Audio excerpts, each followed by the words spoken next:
대리님 어렸을 때 엄마 지갑에서 10,000원짜리 하나씩 빼서 써본다든가 아니면 문제집 산다고 돈 받아가서 뭐 그걸로 화장품 사거나 해본 적 있어요?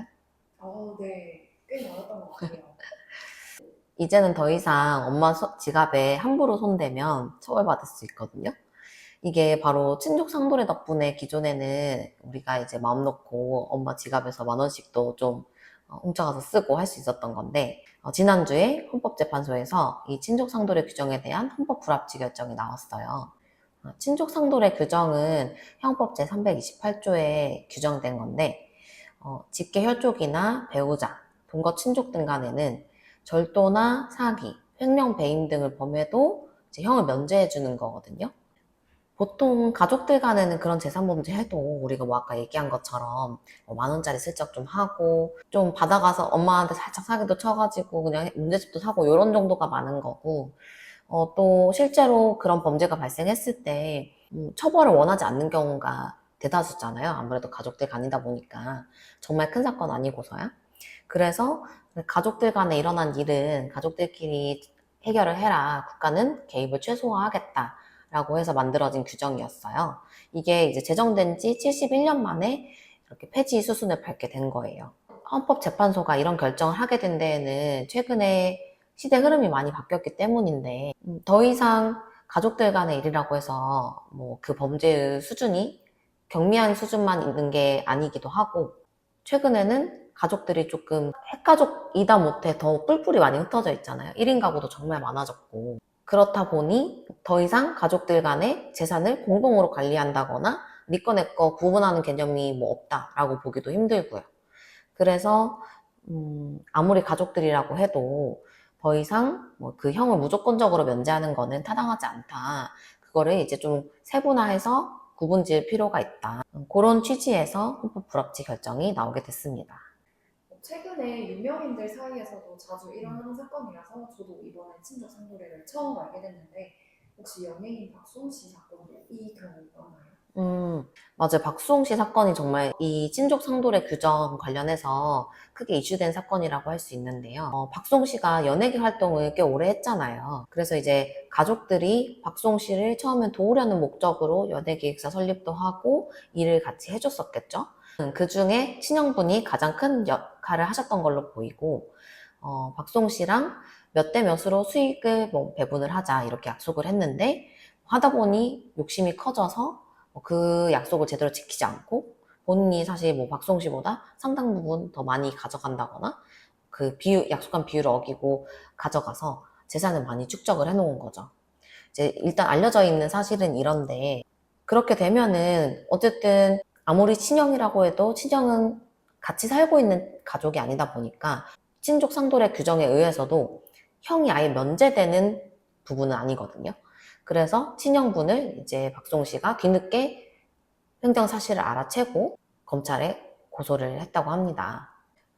그런데 여기서 문제된 거는 친형뿐만이 아니라 박송 씨의 부모님이에요. 부모님이면 형제들 간에 이렇게 다툼이 발생했을 때 중립적인 입장에서 좀 중재를 해주셔야 되는데 친형 편을 들고 나선 거죠. 뭐 세간에 따르면 장남이 살아야 가족이 산다라는 말까지 하면서 적극적으로 친형을 돕고 있다고 하거든요. 그래서 이제 수사기관에서 조사를 받을 때에도 박송 씨의 친형분은 잘못한 게 없다. 사실상 내가 다 그 재산을 관리를 했다라고 하면서 본인이 횡령이 있었다면 내가 했다라는 취지로 이렇게 이제 진술을 하고 있다고 해요.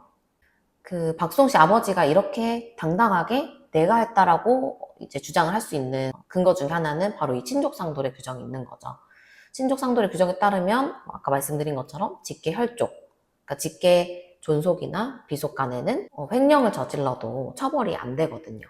그래서 친형분은 처벌을 받을 수 있는 반면에 본인은 뭐 그런 잘못을 했어도 처벌을 안 받을 수 있으니까 친형을 아끼는 마음에 내가 했다라고 다 뒤집어 쓰고 나서신 거죠.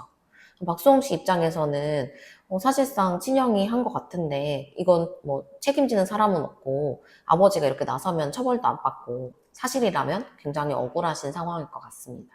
이 친족상도례 규정이 기존에 문제가 있었던 이유가 그냥 뭐 묻지도 따지지도 않고 직계혈족, 동거하는 뭐 형제, 자매, 배우자 뭐 이런 무조건적으로 처벌을 안 했잖아요.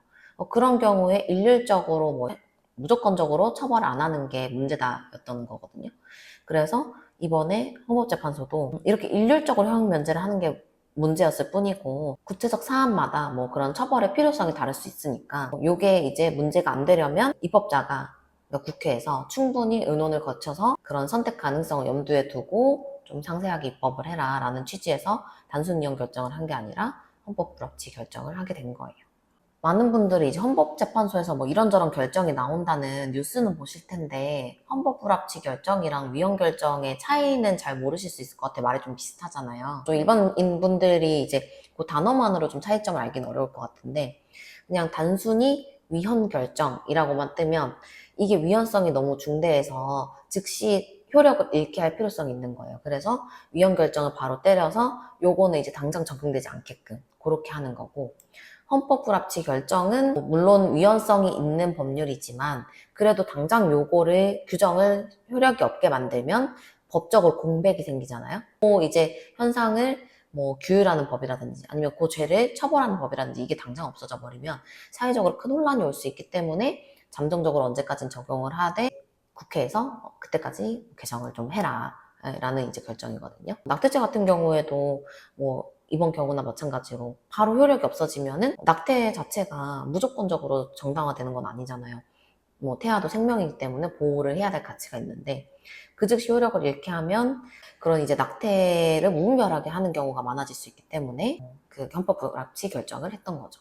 이번 헌법재판소에서 아까 안내드린 것처럼 그 헌법 불합치 결정을 하면서 국회 입법 시한을 2025년도 12월 31일까지로 부여를 했는데 사실 뭐 그렇게 길게 남지는 않은 기간이잖아요.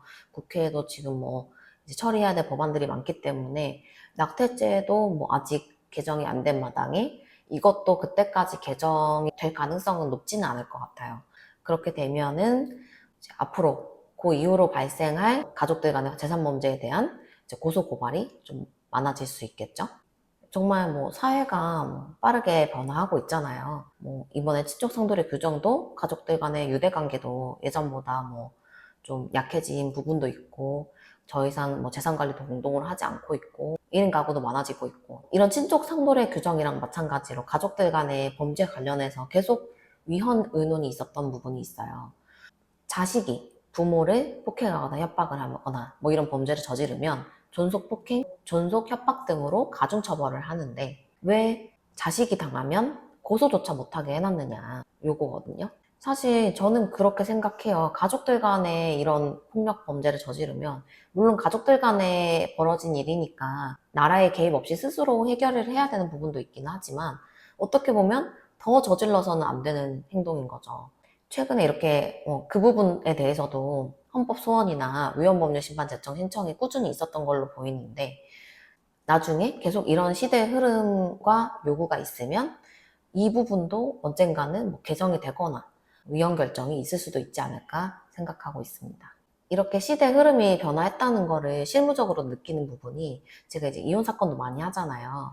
이혼 사건에서 재산 분할 부분을 많이 다루는데 예전 같은 경우에는 뭐 보통은 남편분이 밖에서 경제활동해서 돈 벌어오면 아내분이 그걸 다 가지고 가서 뭐 관리를 해서 같이 뭐 식재료도 사고 애들 뭐 학원도 보내고 뭐 여행도 가고 이렇게 다 관리를 했단 말이에요. 그러니까 이제 부부 공동재산이라는 게 명확했죠. 근데 뭐 최근에는 여자분들도 경제활동을 많이 하다 보니까 각자 번 거 각자 쓰고 각자 관리하는 경우가 굉장히 많아졌어요. 그래서 혼인기간이 1, 2년 정도밖에 안 된 신혼부부들 같은 경우에는 딱히 이제 공동재산이랄 것도 없고 분할할 게 없는 거예요. 그래서 이제 뭐 그렇게 얼마 안 된 부부 같은 경우에는 크게 재산 분할 안 하고 그냥 각자 가져온 거 각자 이렇게 가지고 가자. 뭐 가정가구까지도 그냥 싹 빼가시고 했던, 예. 에어컨까지 막 떼가시던데. 그렇게 해가지고 그냥 각자 가져온 거 진짜 싹 각자 가져가는 걸로 마무리되는 경우가 많아졌거든요.